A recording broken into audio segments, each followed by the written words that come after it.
Let's hit it. Welcome, welcome, welcome. Merry Christmas. Merry, merry, merry, merry. And a happy holidays. Happy Kwanzaa to you. Hanukkah, Shanukkah, Veronica.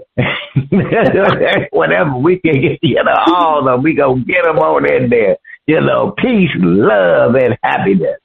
You are listening to Bras, Panties Sports, and we got the spirit of the holiday season. We just love everybody.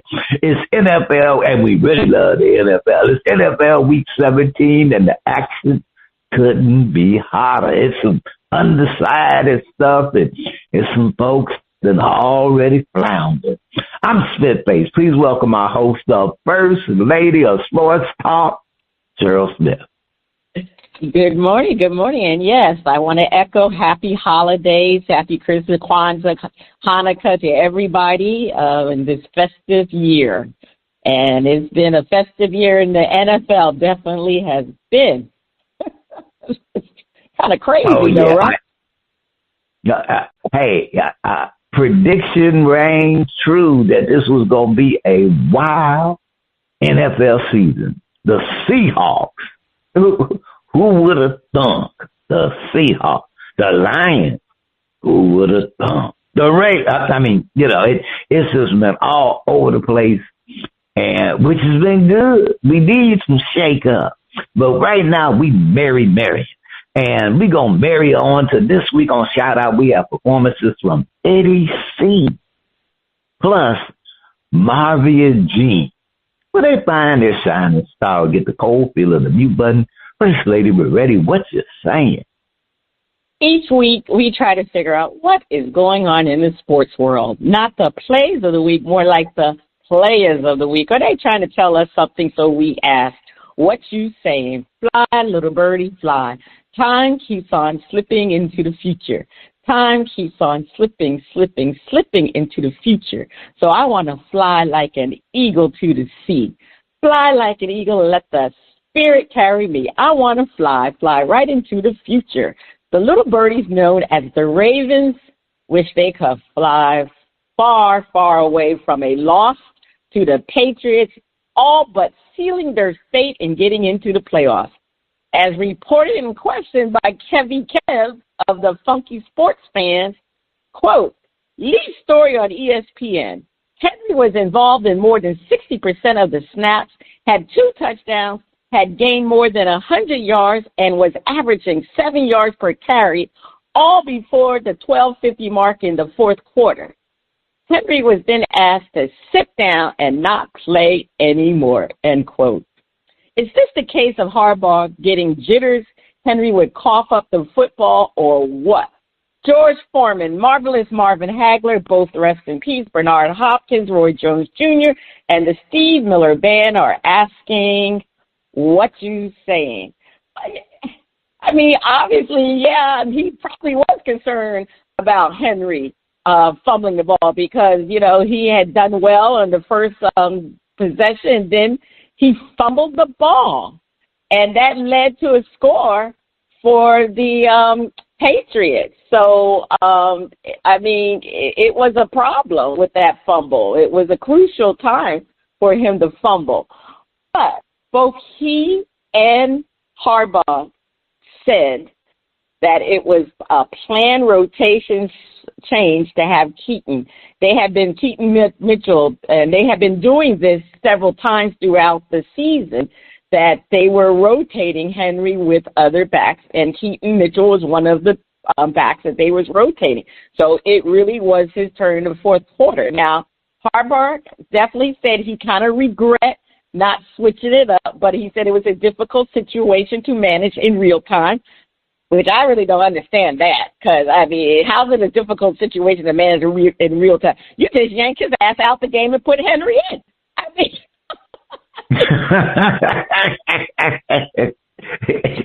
What's difficult about that? I don't understand that. I really don't, what he was saying. So you maybe wonder whether the Harbaugh did have some reservations about putting Henry in because he had fumbled. And, Henry, has now fumbled the ball 4 times this season.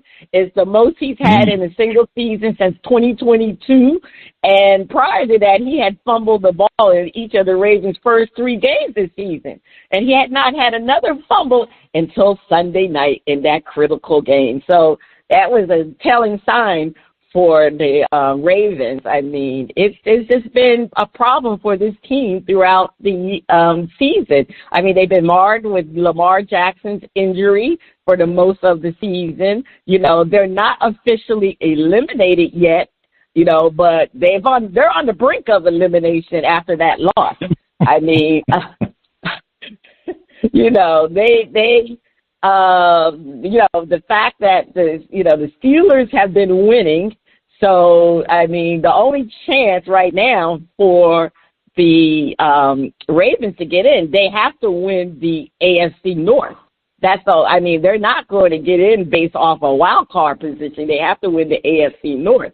And, you know, their record now is 7-8 with that loss.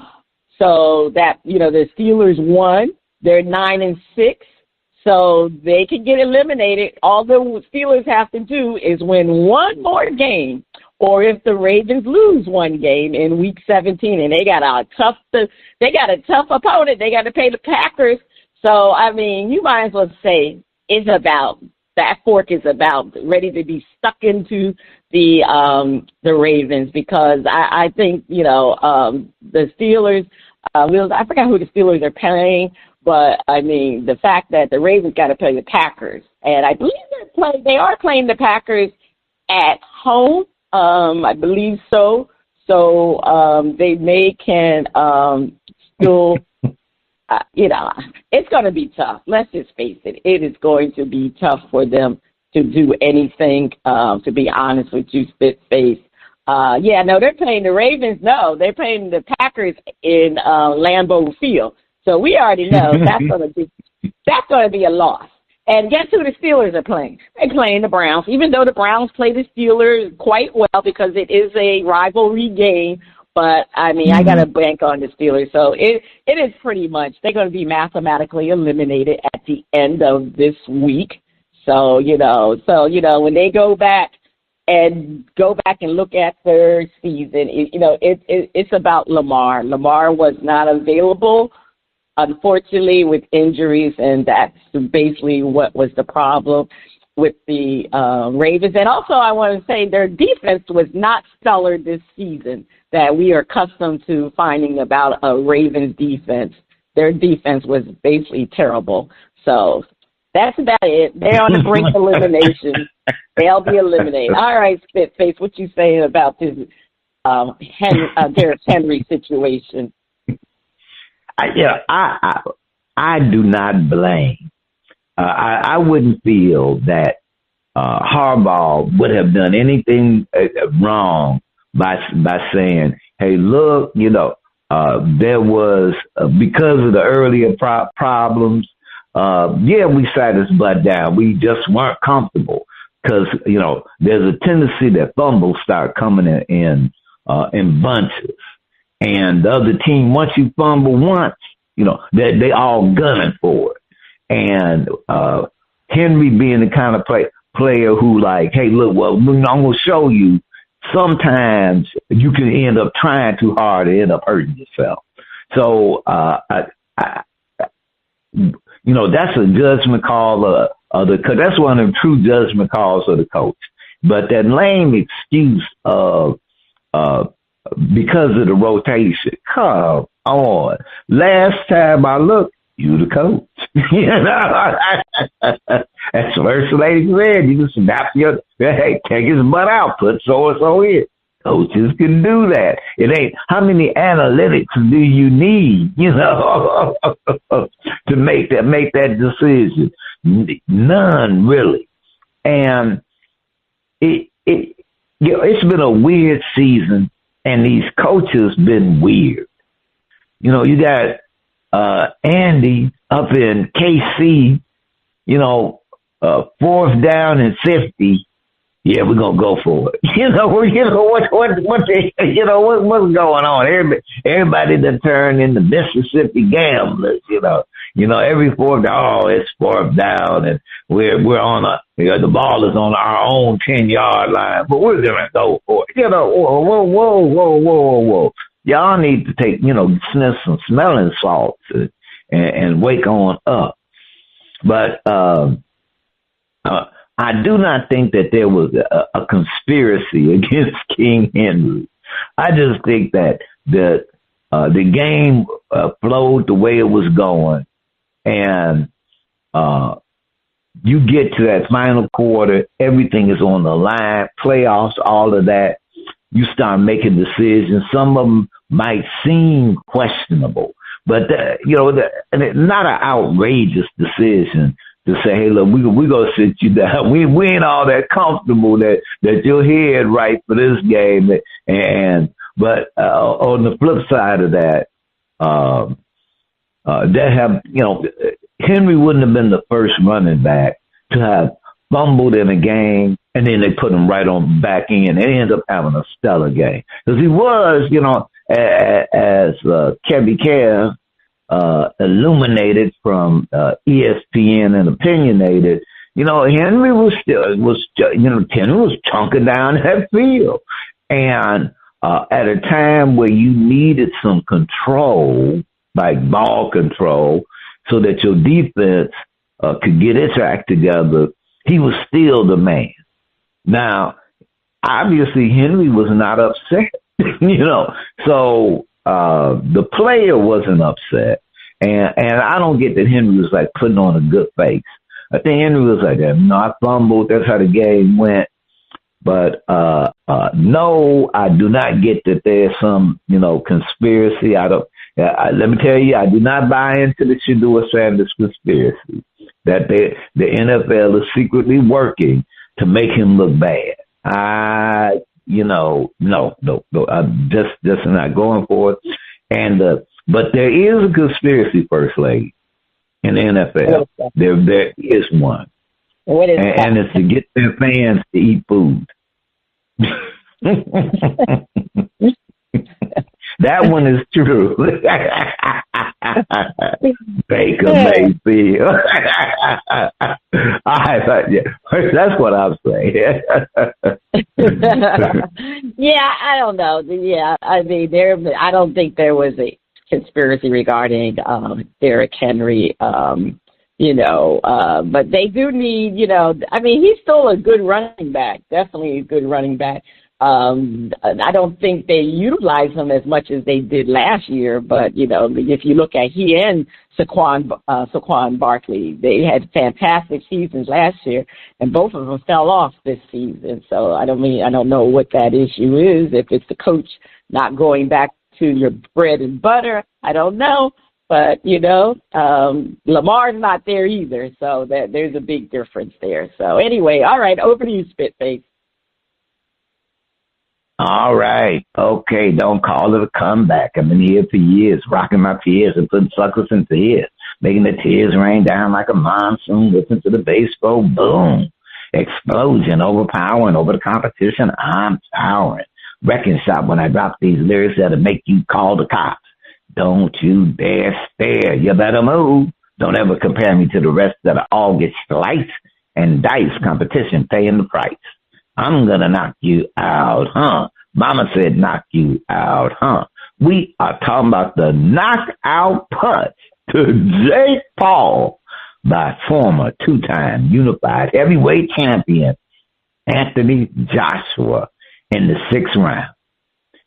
Jake Paul found out the hard way that there are levels in boxing, and former two-time unified heavyweight champion Anthony Joshua operates in a different stratosphere. In an ugly bout that lasted much longer than many predicted, Joshua knocked out Paul in the 6th round of their scheduled 8-round main event Saturday night at Kaseya Center. Joshua scored 4 knockdowns, twice in the 5th round and twice in the 6th, with the finish coming at the 1 minute, 31 second mark.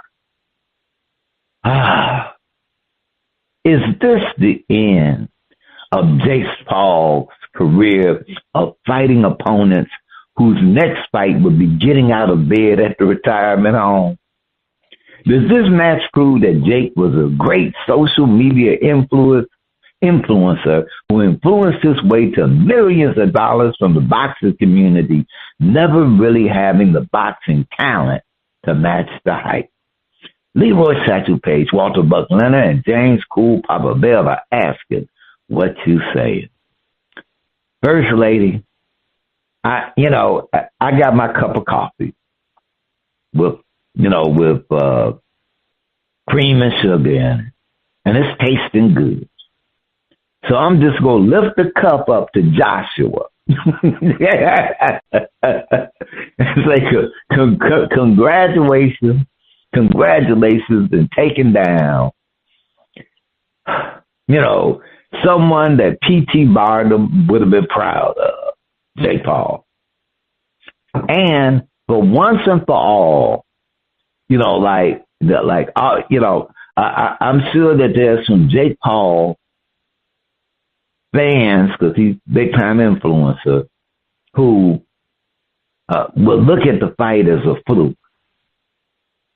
Yeah, he lost it, but look at all them other ones he won. All the other ones he won against people twice his age. And basically, I am glad that Joshua, I'm glad that he knocked him out. So that, the thing about a knockout is that that's clear. It's no, what did the judges say? It's definitive. No, your butt got knocked out.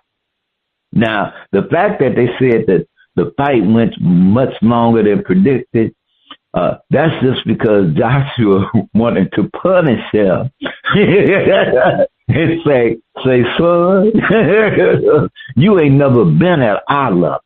You ain't never boxed at this level. Yeah, you played games with all these, guys who was over the hill and just wanted to get a last payday in, and it worked. And it worked.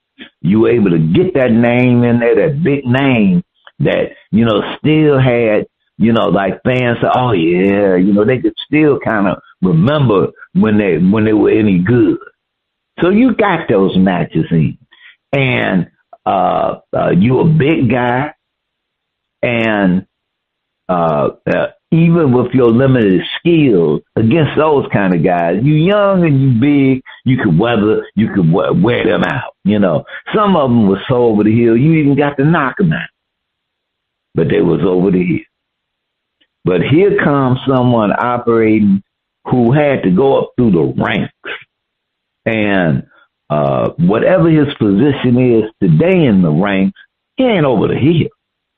And you finally got a taste of what real boxing looks like. And what it looks like is you on the canvas. First Lady, what you say? Well, you know what, Spitface, I did watch the fight, and I was actually kind of concerned that it was another fixed fight for Jake Paul, because the first 4 rounds, Joshua was actually missing him. Right? And the funny thing about it, Paul kept falling to the ground, but he really wasn't getting hit. He just kept falling to the ground. I don't know if that was a strategy he was using or what he was doing. I don't know, maybe he was just tired, because Joshua is a big fella, and he was just tired wrestling with him, because that's what he said, his legs were tired. But finally it happened, because Joshua started hitting him hard in the 5th round, and then when that 6th round came and he knocked him out. He had like, I think 4 counts in the 4 knockdowns in the 6th round, something like that, but maybe 3. And then the final one, he got knocked out. And later on, it was noted that Joshua broke Jake Paul's jaw. So he is recovering from a broken jaw. But I was glad, because, this Jake Paul is an entertainer. I mean, is he a serious boxer? I don't think so. I really think he just picks opponents that are, past their time. Gervonta Davis, I don't know what happened with that fight. I thought Gervonta Davis was a decent fighter, but I don't know. I think he just took the money. I think it was prefixed. My son tells me all the time, I would say, you going to watch Jake Paul's fight? Nah, those fights are fixed. Those are fixed fights. They sign a contract that they're not going to touch him or anything. You can look at these videos. And when he fought Mike Tyson could have easily hit him, but it was fake. But anyway, Joshua didn't obviously sign those contracts because he really knocked him out and really put a brutal punishing on him in that fifth and sixth round. So, but you know what? The thing is, though, is this ending his career?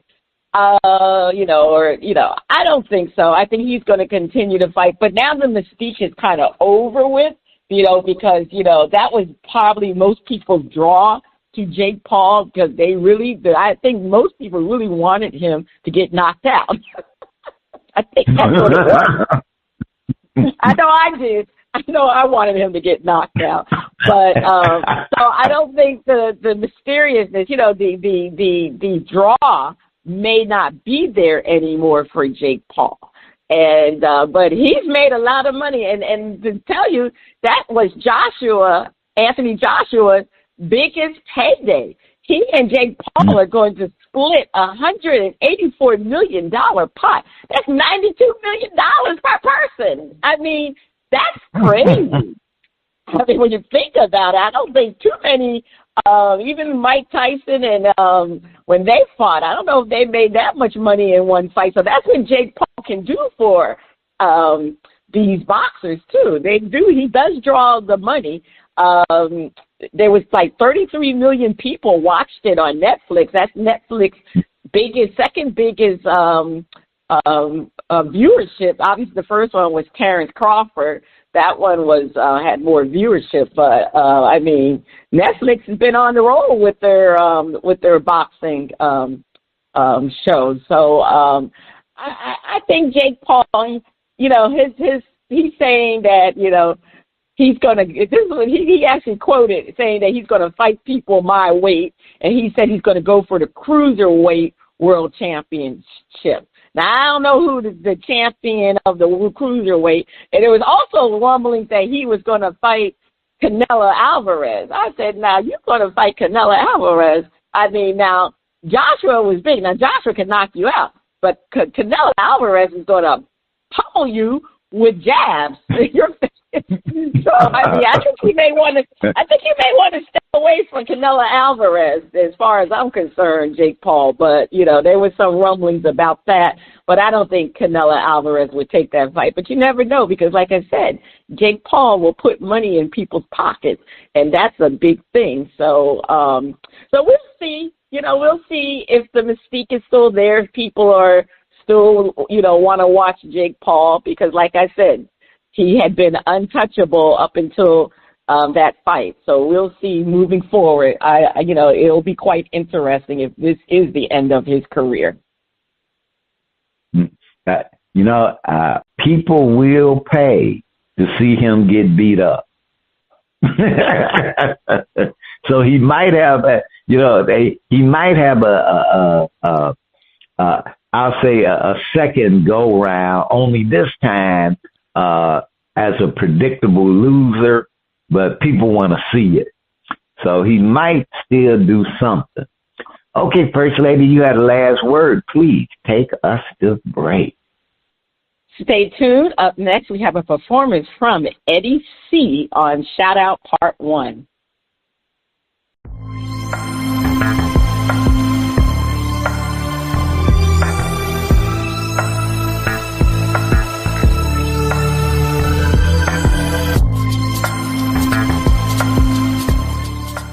The music flows in from around the globe. To get a shout out from the panel, First Lady, I can't wait to hear the music from Eddie C. On Shout Out, we feature new independent artists who are looking to find their shining star. If we like what we hear, we'll give the track a shout out. If we don't like it, we hit the mute. We are featuring music from Eddie C. and his hit album, Christmas. It's the season. All right, they say Eddie C. stands out as a soulful architect of sound, an artist, producer, and a songwriter who channels the warmth of authenticity of the 1970s soul and funk era. All right, DJ, let's hear Christmas of Emotions.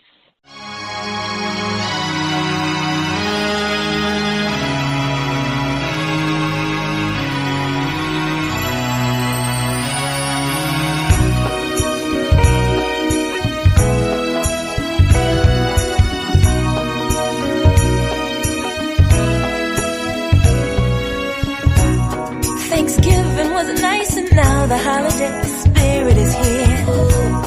It's time to be with my baby now that Christmas is near. Fireplace and mistletoe, cuddling fuels our fire.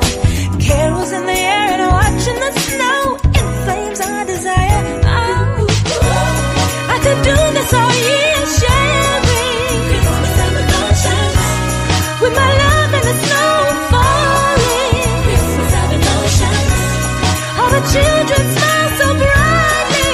Christmas of emotions, no other day touches us like Christmas of emotions. I love Christmas, all the treasures our hearts bring, filling us with joy till together we sing. Summer days of Christmas, best times in our life, brings the New Year celebration of new life.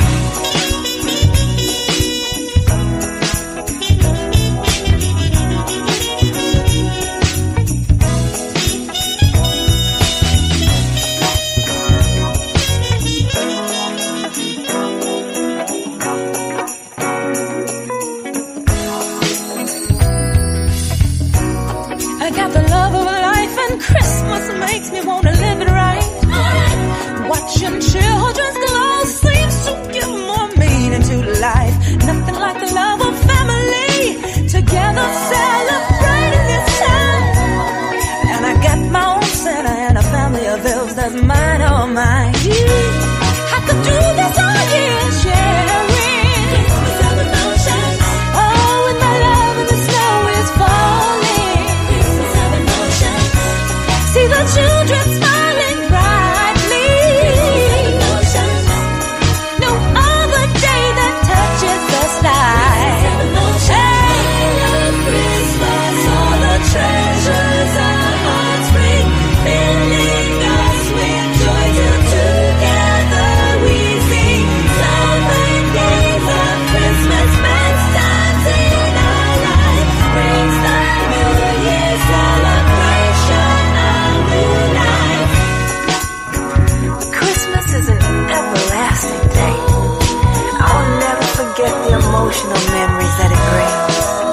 You see, Christmas is a spirit of joy that never dies. Merry Christmas and a Happy New Year. I could do this all year, sharing Christmas of emotions. Oh, with my love and the snow is falling. Christmas of emotions, see the children smiling brightly. Christmas of emotions, no other day that touches us like Christmas of emotions.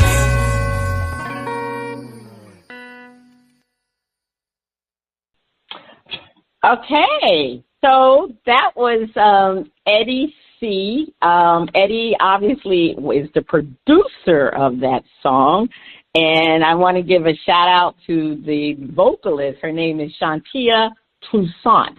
All right, Spitface, are you going to shout out or are you going to hit the mute button? First lady, I'm listening to the song, and I was taken back to the 70s. She had me in the 70s. I was just finger popping and boogieing down the street, doing my Christmas shopping. So I liked the song. I thought I was hanging out with the 50 Minutes, and I was waiting for Marilyn McCoo to ease on up in there, and Billy Davis, But also, I got to give them a shout out. They're real well produced. Yeah. I mean, really, just a big shout out. So, so thumbs up for me. All right. Yes, I agree with you 100%. Miss Toussaint's vocalists were very good. As like you said, it had that 70s feel and to the song.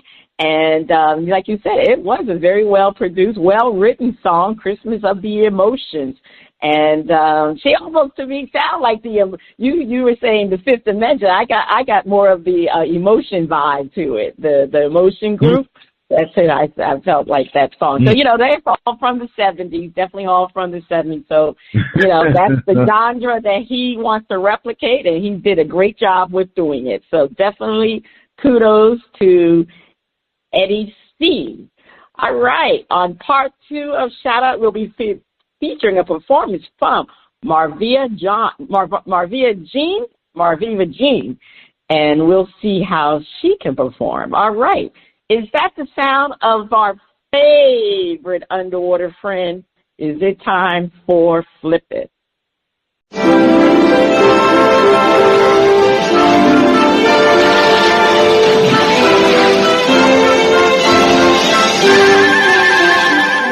call him Flipper, faster than lightning. No one you see is smarter than he. And we know Flipper lives in a world full of wonder, lying there under the sea.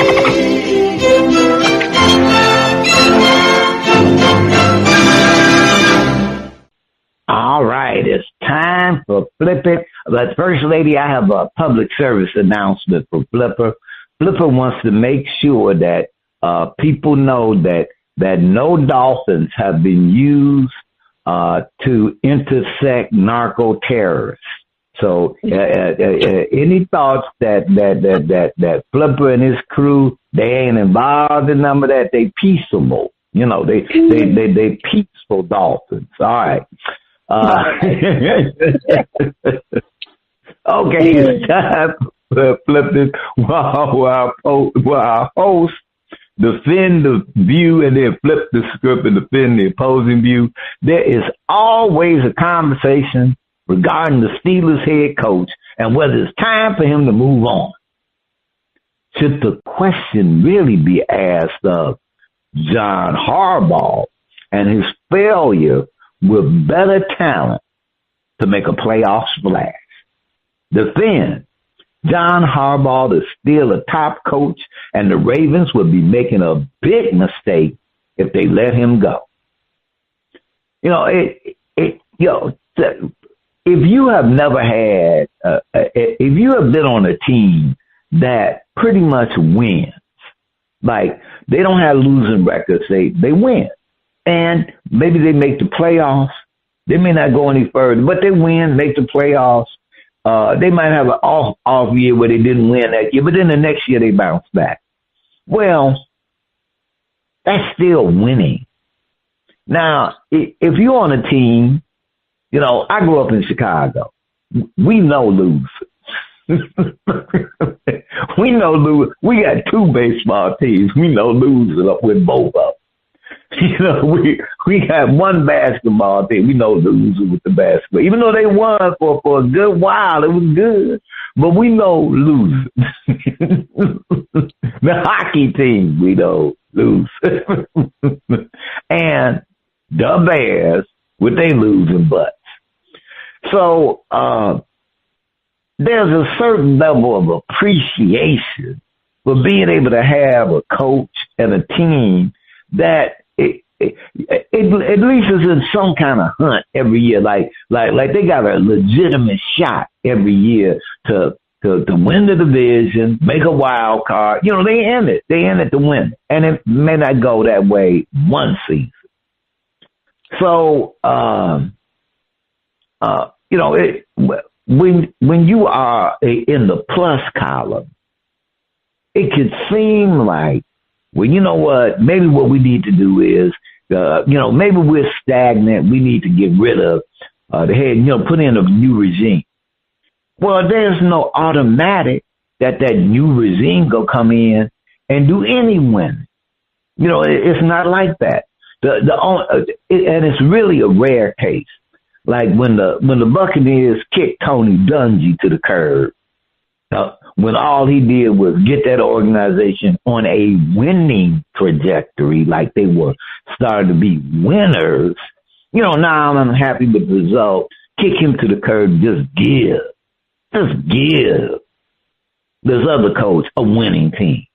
Where he didn't do nothing but what did Tony Dungy do? Well, keep doing that. You know, he was smart, you know, in that sense. So, Harbaugh has had to deal with Lamar's injury and Lamar growing into being a top quarterback. You know, it didn't just happen. You know, Peyton Manning did not win the Super Bowl in his 4th, 5th, or 6th season. You know, it took a minute. So, just like, the brother in Pittsburgh, y'all ready to get rid of somebody, but kick him to the curb. See what you get. Kick him to the curb. First lady defend. It would be a mistake to let John Harbaugh go. Well, he's been with the team since 2008. He is not the longest tenured coach. Of course, Mike Tomlin is currently active. He had 1 year on John Harbaugh. Mike Tomlin was hired in 2007 for the Steelers. So being that, Harbaugh is in his 18th year this year, it would be a mistake. And like I don't know if we talked about this, but the only way Harbaugh leaves the Ravens, he is going to have to want to leave, and they both will part ways mutually. He has a great relationship with the owner, Steve Bicassi. I might be pronouncing his name wrong. But, they have a strong relationship. So that's the owner of the team. And if the owner of the team likes the coach, he's not going to get rid of the coach unless the owner and the coach come to a mutual agreement. So they've already extended him through to 2028. So what is the financial? There's a 2028. I mean, that's what you're going to eat 2 years of his salary. That's a lot. When you think about it. I mean, it's a lot. He's a Super Bowl winner. He's done everything that you want in a coach.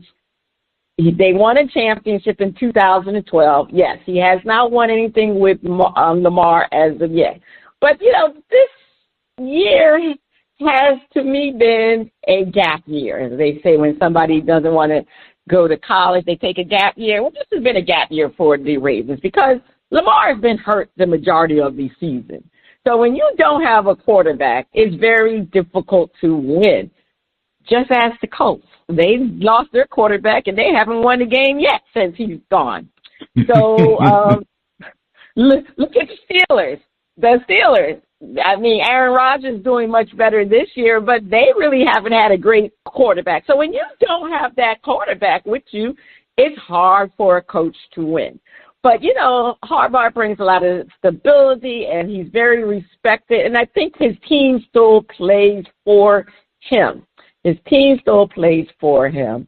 And I just think right now, with the fact that Lamar was hurt, it's just been an issue, with the team being hurt. They had some issues on their defense. I think some people were also injured. So, I'll see that they're going to bounce back. They got a slim, very, very slim chance of making it to the playoff. They got to hope the Steelers falter at the end, which is not that difficult because we know they can. So they got a very slim chance. And we'll see these next two games if they can lose. If the Steelers lose both those two games and the Ravens win both their games, they'll be in. But I just think right now people in Baltimore need to chill out. They're so used to winning every season, even though they haven't won a championship since 2012. it's just one of those things. Sometimes things fall apart. Look at the Kansas City Chiefs. You talk about things falling apart. It fell apart precipitously. They really went downhill quickly. So, you know what? At least you still have a shot at it. But we'll see. I think, just chill out. They don't need to do anything with John Harbaugh. It would be a terrible, terrible mistake to get rid of him. All right. Now, we know this is flipping, where we flip the script and defend the opposing view. Several seasons with Lamar has proven John needs to go. First Lady, there's the growing period, and there's building the team around the quarterback. And one thing that, as you mentioned, the Steelers haven't had a quarterback since Big Ben. And that's been a long time ago. It's almost like, who was that last quarterback that the Steelers had? And you have to kind of remember, oh yeah, Big Ben. That's just how long ago it has been. And while Harbaugh has had Lamar, and he's had a good defense, he's had components to make it work. And once a player starts having injuries, especially when they've been playing at an MVP level, there's going to be that period where the pressure is on and they don't fully really heal for quite a while. And, I'm thinking of Cincinnati with Joe Burrow. Here, great quarterback. You got, talented receivers, pretty good defense, and can't get it together. Sure, he has those injuries, and that, y'all can never get an offensive line for the man. But that's a different thing with Cincinnati. But Harbaugh, to me, kind of reminds me of Andy Reid in Philadelphia. Winning coach, getting them to the playoffs, winning the division, not quite being able to get them over the hump. And he was one of Philly's greatest head coaches. Record-wise, I mean, the man won in Philly. Now, it was time for him to go. He goes to KC, has success, his cup runneth over with success. So it worked out really well. And lo and behold, what happens? Philly has a resurgence. They mess around and win a Super Bowl. They competitive and winning. So it really kind of gave gave the Philadelphia organization a chance to refresh. And it gave Andy a chance to refresh. And it worked out quite well. And that's what I see happening with Harbaugh and, frankly, Tomlin. I believe it isn't, sometimes you need a clean slate so that you can, just start, you're not just rebuilding off of what you've already set up and to get the juices going. So it might be I don't think it would be a bad move. And since it would involve a trade, that could really help the Ravens. Really, Lamar is the future, and the future is now. And there's some realignment that's going to be going on now that the big dogs, Kansas City going to take a couple of years to get retooled and dominant again. And that's that period where these other teams can move on up. So right now, a good move for the Ravens would be looking at what kind of trade we can get for Harbaugh. Also, going into next season, if things get shaky, Lamar might be looking at maybe I need to be on another team. So they need to make a move before it's too late. First Lady, defend. Time to see what you can get for Harbaugh before it's too late. Well, I mean, you compared him to Andy Reid. Now, Andy Reid, right. The only thing is Andy Reid never won a championship, a Super Bowl championship. That's the only difference. Harbaugh had won a championship. So I will compare him more to Mike Holmgren of the Green Bay Packers. You know, in his 8 years with Green Bay Packers, he's always had a winning record. And then, you know, they did win a championship, but he won a championship in 1996. And from that point on, he never won anything with the Green Bay Packers, you know. So I would make that more of a comparison. And, you know, the thing with John Harbaugh, sometimes you get to the point, like you said, Spitface, where a change is needed. I mean, you're talking about 18 seasons of coaching the same team. That message kind of gets stale after a while, and they have been underachieving, and they've been underachieving in the playoffs. That's when, and this is under Lamar, really, that they've been underachieving.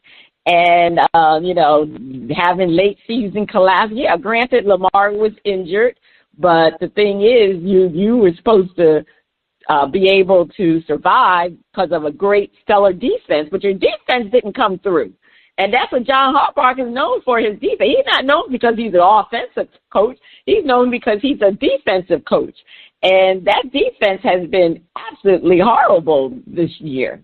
And that's been their issue. And, you know, I think it is time for the owner, regardless of the fact that he has a great relationship with John Harbaugh, it's time for them to sever their ties.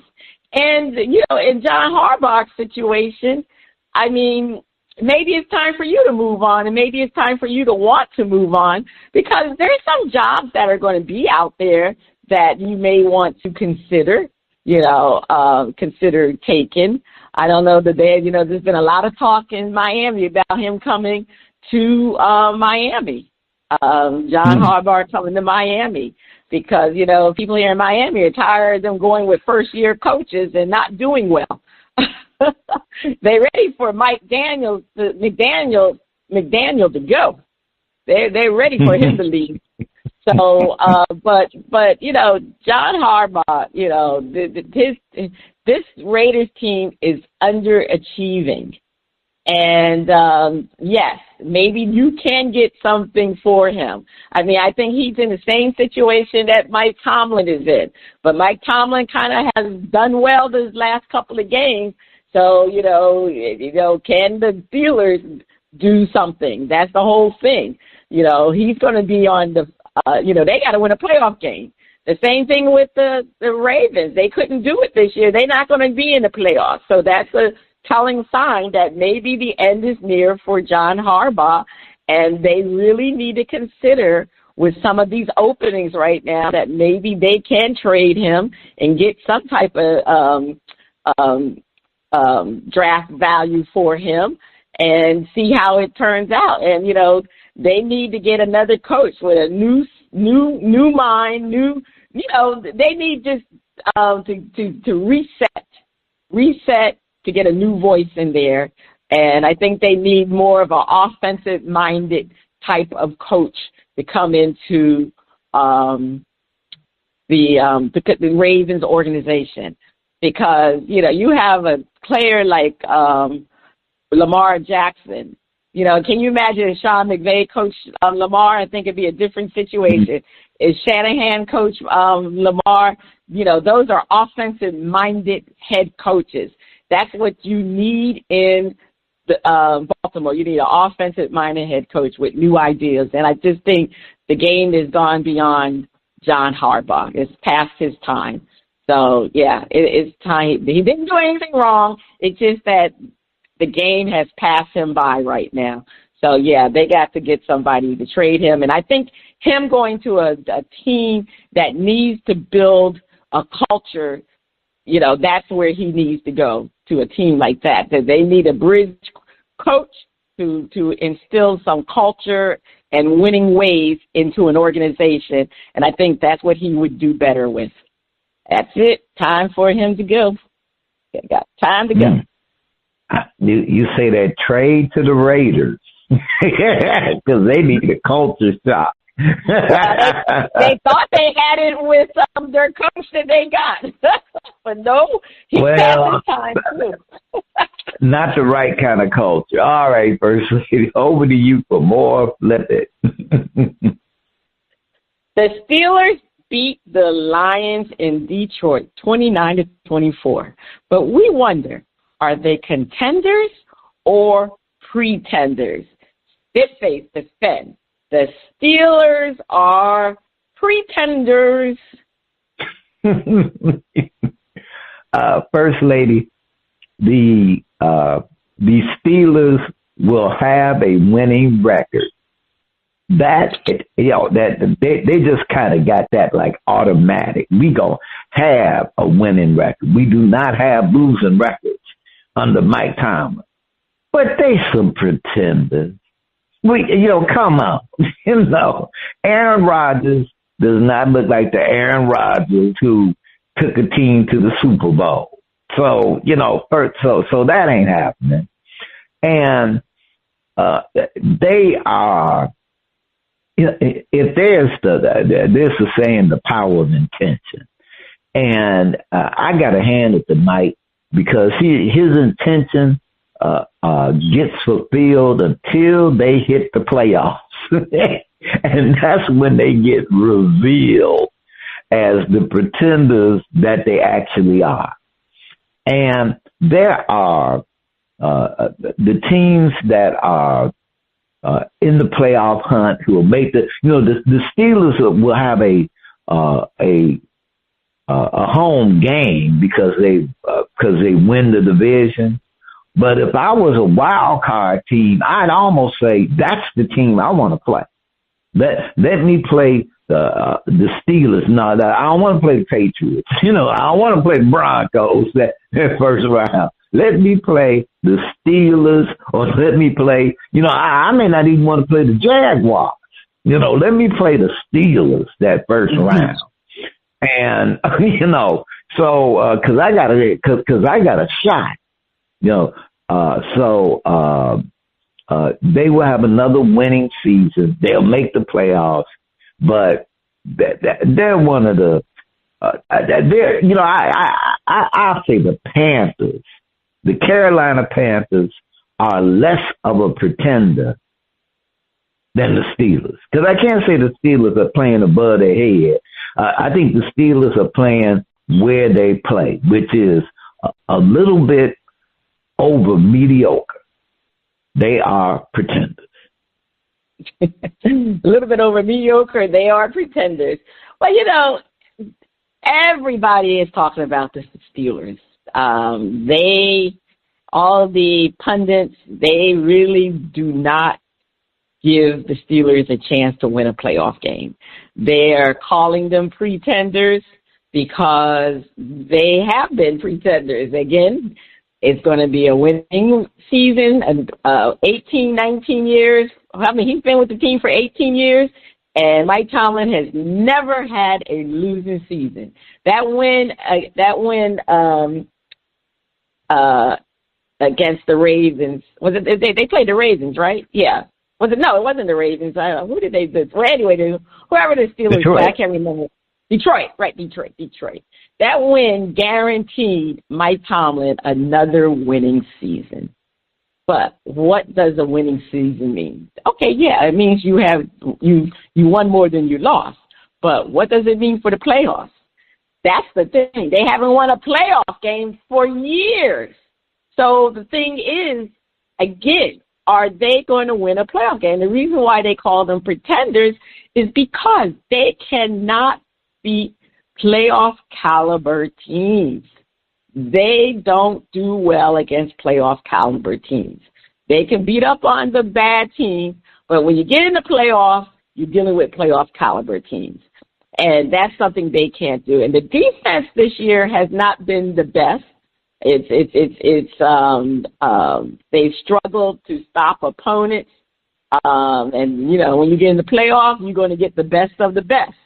And the offense is a struggle. Even though Aaron Rodgers is playing a lot better than he did when he was with the Jets, I have to give him kudos for that. But now, with DK Metcalf suspended for 2 games, they don't have too much offense left. You know, I mean, they better hope that Gainwell. They better hope that running attack continues to do well. I give them credit for that. That running attack with Gainwell has been very good. That was a good pickup for them. So they better rely on that, because the fact that DK Metcalf has been suspended for 2 games and they upheld that suspension, so he ain't going to be available. So, you know, but the thing with the Steelers, again, they can get through the regular season being a winning team, but when it gets to that playoff, because of their inconsistent play, their inconsistent defenses, and their offensive struggles, they just cannot win a playoff game. So, again, they will continue to be pretenders. All right, we're going to flip it. Let's flip it. The Steelers had stumbled and won ugly, but they did what it takes to win. Their mojo is back.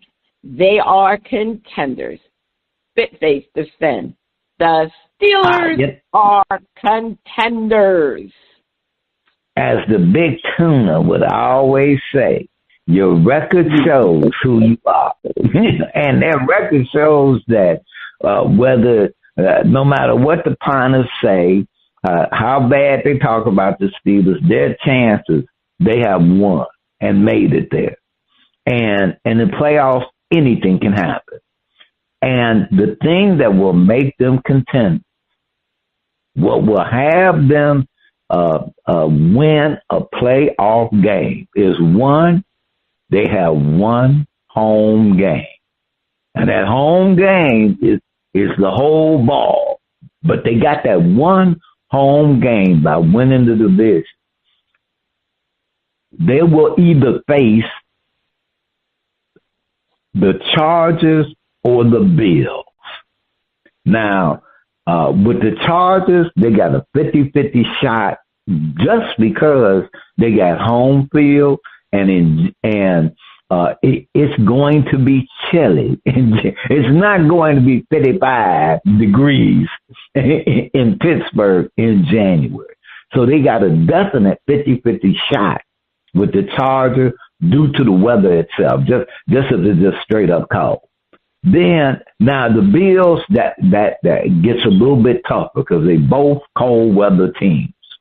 But the one thing, it's time for Father Time to hold off one more game so that Aaron Rodgers can have that big day. And once again show that he can still be, if for one game, that bad man. And DK, what you doing getting suspended? At a critical point in the season. So I know that, fine him. You over here slapping fans. Even though they said it was something, y'all had something going on that, I don't know what it is. Cause I looked at that fan and it looked to me like the only thing I had going on was running. He looked kind of scary to me. Did you see that fan? That fan looked kind of, so watch out, watch out, brothers. Cause man, it's some weird people out there, be careful now. But, that he's going to want to show that, hey, I messed up, but, I'm going to make up for it. So he's going to want to make up for it. So, but if they in the party, they contend. And, they have a 50-50 shot with the Chargers. They have a shot with the Bills, but the bad man got to be bad one more time. That's what I'm saying, per se. Okay, the bad man got to be bad one more time. But you want to know something? The difference for the Steelers this year compared to previous years when they was going into the playoffs, they basically were stumbling into the playoffs. But this year, they're not. They actually have been controlling their own destiny because they have a little bit momentum. They've won 3 games in a row. That's not like how the Steelers usually comes into the playoff, because last year, you remember, they lost all them games and they went into the playoff and lost.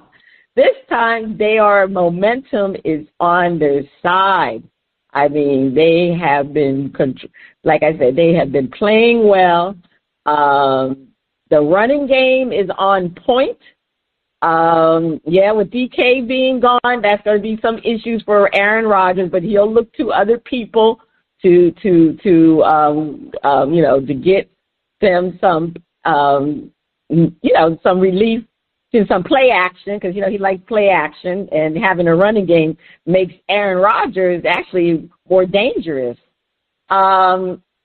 Rodgers looks very, he looks good. He's healthier, and he's been making the right plays.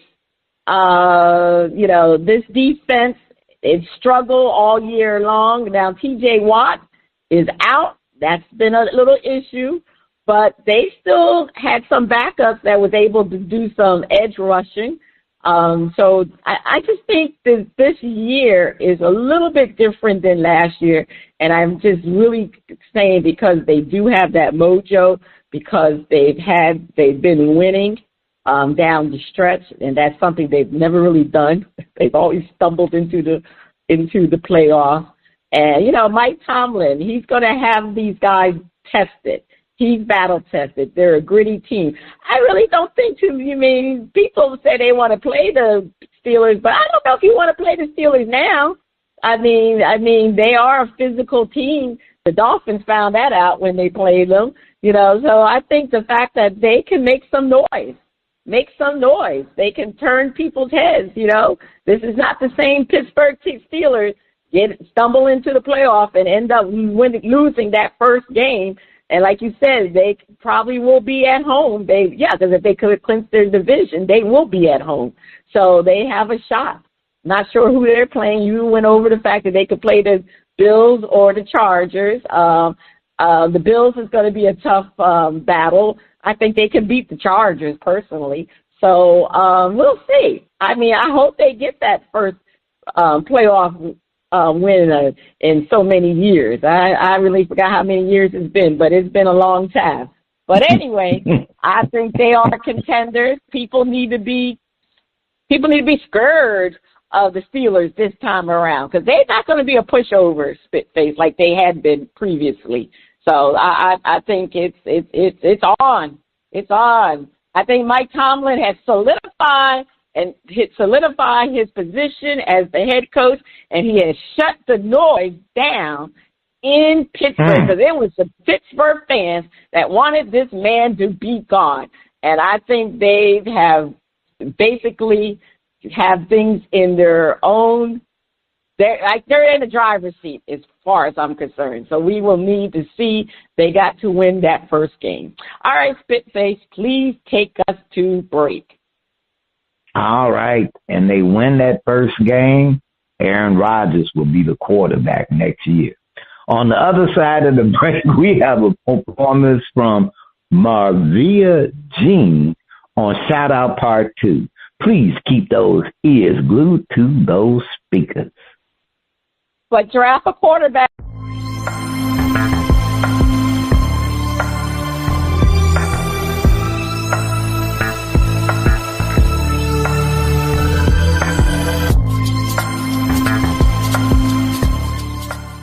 Welcome back. The music flows from around the globe to get a shout out from the crew. Spitface, over to you. All right, on the second part of Shout Out, we are featuring a track from Marvia Jean and her hit album, America, I Can't Breathe. They say Marvia Jean Brooks, professionally known as Marvia Jean, is a once-in-a-generation gospel powerhouse whose voice echoes through time like a sacred ancestral drum beat. I like that. That was a good line. Born in the rich red soil of Crawford, Mississippi, raised on 300 acres of Southern tradition and sharpened in the cultural fire of Chicago's South Side, her life is a testimony in motion. Man, wow. Okay, Marvia. Let's hear the title track from her album, America, I Can't Breathe. DJ wrote it.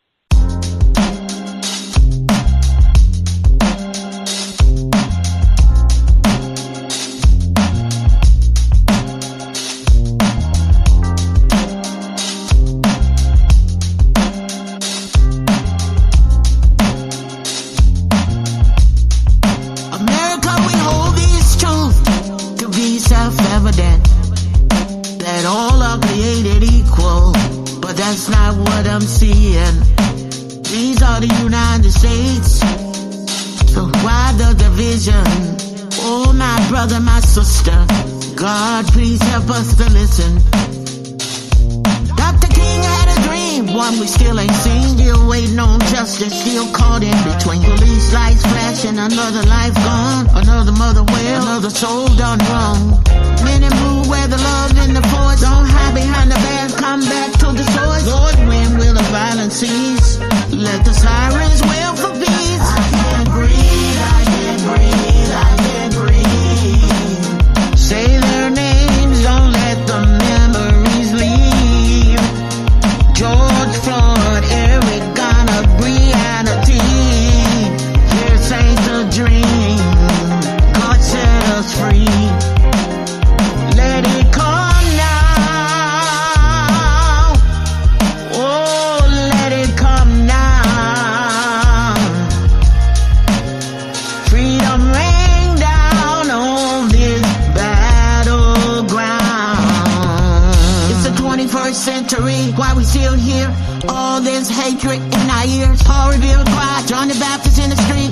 Modern day prophet cry, we can't breathe. Same blood, same eyes, same soul inside. Different shade of skin and you deny my rights. America, can't you see what's been done? We all made in His image, every daughter and son. Let's end racism, let's not teach hate.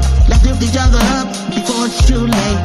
Please let's stop at the madness in. Non-violence is the way we transcend. I can't breathe, I can't breathe, I can't breathe. Call their names, don't let the bleed in vain. Trayvon, Sandra, Mike and Jordan. Say it loud, say it again. Let the healing begin.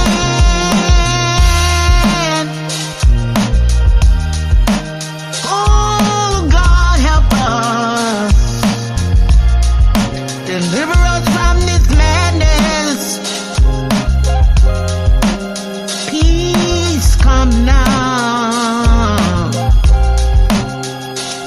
Amen. Say again.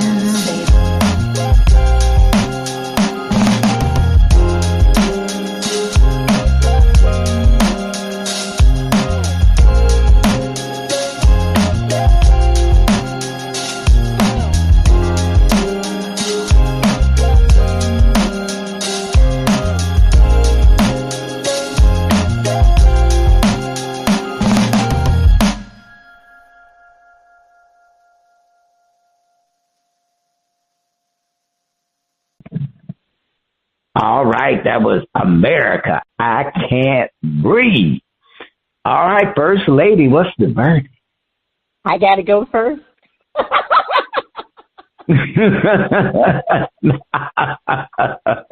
right. Well, No, that's okay. I'm going to give it a yo. It seems like she was a little bit out of tune there for a little bit. I don't know, was she singing or was she talking? That's what I was trying to figure out, Spitface. I'm not shouting it out, and I'm not going to hit the mute. I'm going to yo it. Okay, all right, yo. Well, I'm going to go ahead and shout it out. I thought it was a nice track. And the production could have been a little bit better there. But I'm going to give it a shout out. I'm not going to be in between there. All right. Well, that is the end of shout out for this week.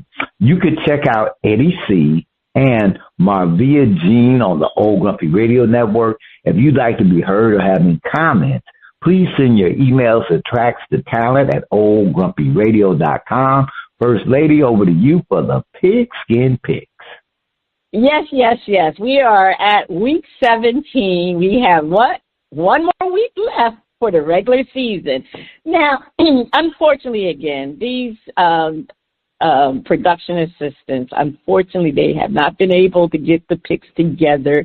And you know what? It's the holiday season. They ate so much for Thanksgiving, and then they started doing the Christmas shopping. I guess they went and did a lot of Christmas shopping because they didn't get my picks to me. But I tell you, we will have these picks before the new year. All right, so let's get started with week 17 picks. We got Merry, Merry Thursday Christmas games. And guess what? You know what? I'm going to have to say this because I'm going to say it. You know, I've been angry with the NFL for having these games on Christmas because Christmas is basically the start of the NBA season. But it used to be the start of the NBA season, but it's not the start anymore because you have the NBA Cup.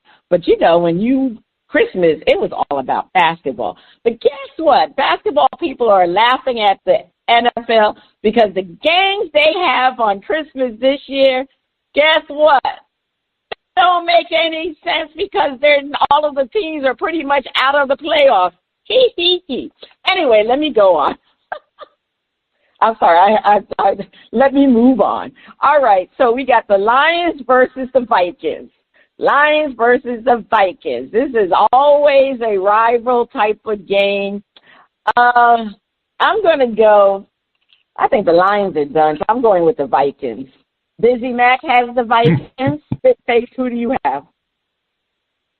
First Lady, right now, the Vikings, I'm going to say my favorite play was a Vikings play, and that was J.J. McCarthy. I'll put it like this, skipping into the end zone. That was great. That was funny. But other than that, the Vikings have nothing to play for but pride. The Vikings are having fun. They're having fun. And right now the Lions are playing for their playoff lives. You know, they gotta win out to have any chance to make it. So even though I think the Vikings could beat, I think the Lions need it, and they're playing in the dome. I'm going to go with the Lions. All right, you're going with the Lions. Okay. Yeah, they're not mathematically eliminated, but they need help. They need they need Green Bay to lose both of their final two games. Not one, but both. Anyway, let's moving on. Texans, this is the Saturday mix. And I'm sorry, that Christmas game was worth $5 million. And the other Christmas game is what? The Chiefs versus the Cowboys. The Commanders and Cowboys. Oh, the Commanders. Okay, I'm sorry, the Commanders and the Cowboys. The Chiefs are playing somebody too, right? For Christmas? The Broncos. Yeah, the Chiefs, right, the Broncos. And that game is, like I said, these games really are almost, to me, meaningless. But anyway, let's go to Saturday mix, $5 million. Texans versus the Chargers. Busy Matt has the Texans. Spitface, who do you have? Man, the Chargers playing at home. I'm going to, I got to go with the Chargers. They're at home. Yeah, aren't the Texans, and both of them already clinched playoff spots. Is it about, I don't know, are they playing for anything? That's the whole question, I guess. I'll go with the Chargers, too. But, I believe both of them have clinched the playoff spot. All right, Ravens versus the Packers. All right, Spitface, who do you have? I'm going that the Ravens are in full meltdown. And I'm going the Packers' backup quarterback can beat the Ravens. So I'm going with the Packers. Going with the Cheeseheads. Yeah. Actually, he played quite well. I forget who the backup quarterback is, but he did play pretty good. I'm going to go with the Packers, too. I mean, they're going to have to win one or two of these games because Jordan Love, he's still on concussion protocol, right? He didn't clear? I guess not. Be clear. Yeah, all right. Moving along, Dizzy Mac has the Ravens. Sunday's winners and losers, these are 2 million points. Seahawks versus the Panthers. I'm going with the Seahawks. But sometimes they can lay a stinker, but I hope they're not doing it against the Panthers. All right, Dizzy Mac has the Panthers. Spitface, who do you have? I'm rolling with the Panthers. Oh, okay, you're rolling with the home team. Jaguars versus the Colts. Dizzy Mac has the Jaguars. Spitface, who do you have? I'm going with the Jaguars. Jaguars are already in it. The Colts got to win a game. I'm going to go with the Jaguars, but I wouldn't be surprised if the Colts to win this game, but I'm going to go with the Jaguars. Buccaneers against the Dolphins. I'm going to go with the Buccaneers. The question is, who? I guess Tua didn't start last week. I guess he's not starting again this week. Are the Buccaneers eliminated from the playoffs? I think so. Are they? No, they are not eliminated. Okay, they're not? Right, they're not eliminated. But they got it. All right, the Panthers, right, because the Panthers, yeah, so they're not eliminated. But I'm going to go with the Buccaneers. They got something to fight for. Dizzy Mac has the Buccaneers. Who do you have, Spitface? It's hard to pick the Dolphins when you don't know what they're doing. So I'm going with the Buccaneers. All right, that wasn't hard. The Saints versus the Titans. Dizzy Mac has the Titans. Who do you have, Spitface? Yeah, I'm going to roll with the Titans. Yeah, I'm going to roll with the Titans, too. But the Saints could come and win this game also. But I think the Titans are on a little roll. They won last week, surprisingly. All right, the Giants versus the Raiders. Man, oh, man, oh, man, oh, man. What a team. I'm going to go with the Raiders. Dizzy Mac has the Raiders. Spitface, who do you have? Well, I'm going, the Raiders need to lose. I'm going to roll with the Giants. Who has the two worst records right now? The Raiders or, let me see, who has the two worst records? I don't know right now. The Raiders are right behind the Giants. The Raiders are behind the Giants. Okay. All right. So you think they're going to? Okay, I see what you're saying. Yeah. So the Eagles versus the Bills. Dizzy Mac has the Eagles. Who do you have, Spitface?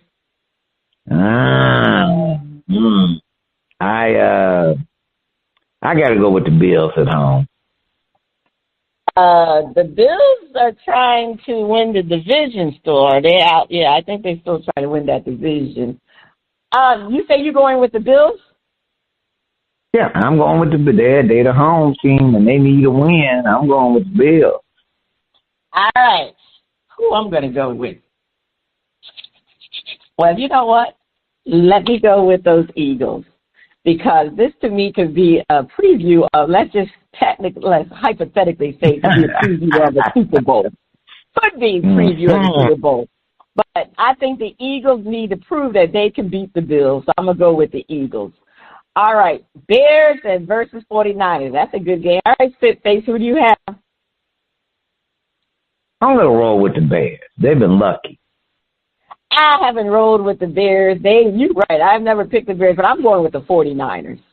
I'm going with the 49ers. 49ers are playing for something. They still have a chance, I think, to win that division. So I'm going with the 49ers. All right. Rams versus the Falcons. I'm going with the Rams. Dizzy Mac has the Rams. Who do you have, Spitface? Rams. All right, the Rams. And this is worth 1 million points. All right, we got our over and under and push. We got 3 million points.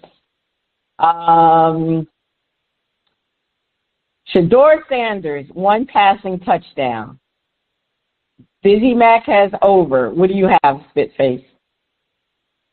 The Browns are playing the Steelers.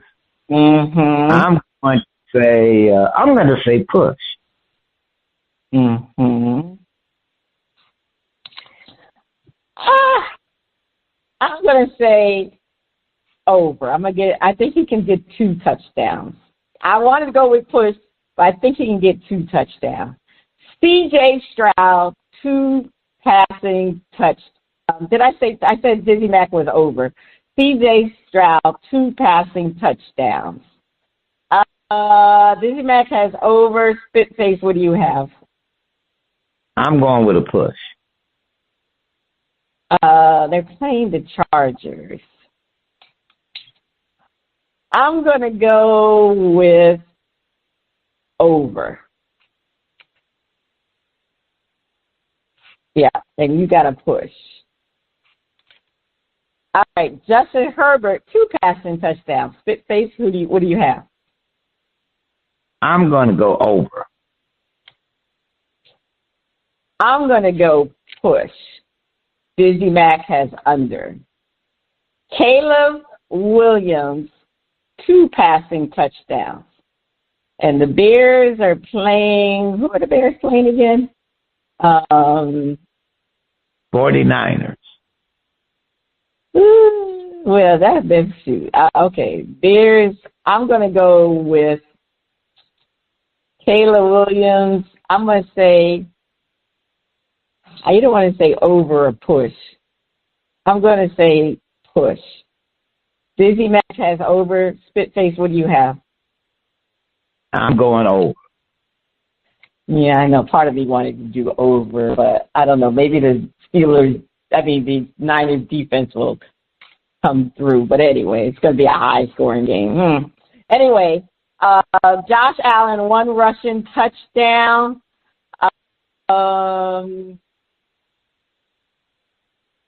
I'll say push. Dizzy Mac has over. What do you have, Spitface? I'm going to say I'm going to go under. Really? He's been doing one. Okay. Saquon Barkley, 60 rushing yards. Dizzy Mac has over. What do you have, Spitface? I'm going with over. Yeah, I'm going to go with over also. All right. We'll see how we do this, I have some other, I've been looking. Dizzy Mac is kind of running away with this right now, but we'll know definitely next week. All right. Spitface, what is your top story to watch this week? The battle between the Giants and the Raiders for the #1 draft pick.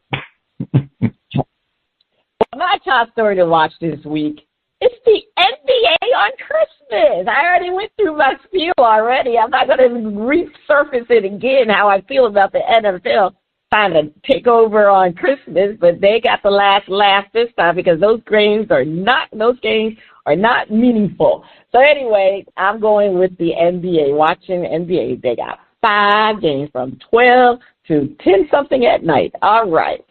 Check out our current and previous episodes at BrasPantiesAndSports.com. This is Cheryl Smith, the First Lady of Sports Talk, and Spitface. You have been listening to Bras, Panties, and Sports. And from both of us, everybody, please have a safe and happy holiday season.